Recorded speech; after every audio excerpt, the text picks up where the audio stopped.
දකුණු කොරියාවේ රැකියා සඳහා අවශ්‍ය භාෂා ප්‍රවීණතා අභිවෘද්ධි සහ ටැබ්ලට් වැනි ස්මාර්ට් උපාංග භාවිතා කරමින් පවත්වන විභාග සඳහා නවීන පහසුකම් වලින් සමන්විත ඉලෙක්ට්‍රොනික විභාග මධ්‍යස්ථානයක් පසුගියදා විදේශ කටයුතු හා විශ්වවිද්‍යාල නියෝජ්‍ය අමාත්‍ය අරුණ හේමචන්ද්‍ර මහතාගේ ප්‍රධානත්වයෙන් නවනුවර පාර තලාහින යන ස්ථානයේදී විවෘත කළා. මෙහිදී 2025 වර්ෂයේ කොරියානු භාෂා පරීක්ෂණය සඳහා රැකියා අපේක්ෂිතයින් 36745ක ප්‍රමාණයක් පෙනී සිටීමට නියමිත අතර එම විභාගය ඔක්තෝබර් මාස 23 වන දින සිට 2026 මාර්තු මාස දක්වා මෙම නව මධ්‍යස්ථානයේදී පැවැත්වීමට නියමිතයි. නව මධ්‍යස්ථානයේ විවෘත කිරීමෙන් අනතුරුව අදහස් දැක්වූ විදේශ කටයුතු හා විදේශ නියෝජ්‍ය අමාත්‍ය අරුණ හේමචන්ද්‍ර මහතා විශේෂයෙන්ම ගත්තොත් අපි දකිනවා මෙම අවස්ථාව තාමත් වැඩගත් දෙයක්. ඒ වගේම මම දකිනවා මෙම අපි සහ කොරියා අතර තියෙන මේ සම්බන්ධතාව තවත් අඩියකට අරන් යන අවස්ථාවක් තමයි මේ අවස්ථාව.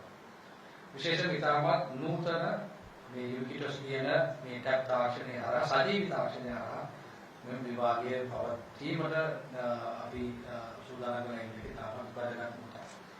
අපි දන්නවා මේ ලෝකේ ගත්තොත් එහෙම එක කාලකවකවන් තුළ යම්කිසි එක අවධිය තුළ යම්කිසි සංවර්ධනය දකිනවා. ඒ වගේම අපි දකින්නේ මෙව අංශයට අදාළව විශේෂයෙන්ම අපේ කාර්යාංශයේ මෙව කොරියානු අංශයට අදාළව මෙව අද දවස් අපි පටන් ගන්න විවෘත කරන අවස්ථාව ගත්තොත් එහෙම ඒක තවත් අධීරට මේ රැකියා ශ්‍රේෂ්ඨ විදේශ රැකියා ශ්‍රේෂ්ඨ ආරම්භයකට යම්කිසි මුල්වලක් තියෙන අවස්ථාවක් තියෙනවා.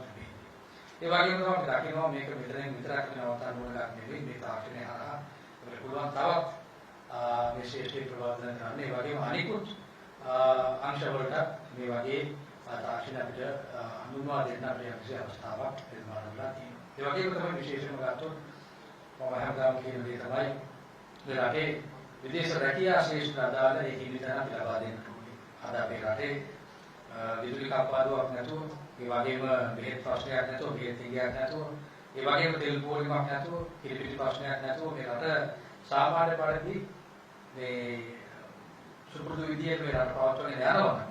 ඒක අදාළව අපි ගත්තොත් විශේෂයෙන්ම මේ විදේශ රැකියා කියන ශ්‍රේෂ්ඨට අපි ස්තුති කරනවා. විශේෂයෙන්ම මේ රට විදේශ විනිමය කියන මේ ශ්‍රේෂ්ඨකම් දිහා බැලුවොත් එහෙම සාමාන්‍යයෙන් අපි මේ අවුරුද්දට අපි ඉලක්කයක් විතර ඩොලර් බිලියන 7.2 ඉලක්කයක් අපි තියෙනවා. මට 100% විශ්වාසයක් තියෙනවා ඉලක්කය අපිට සම්පූර්ණ කරන්න.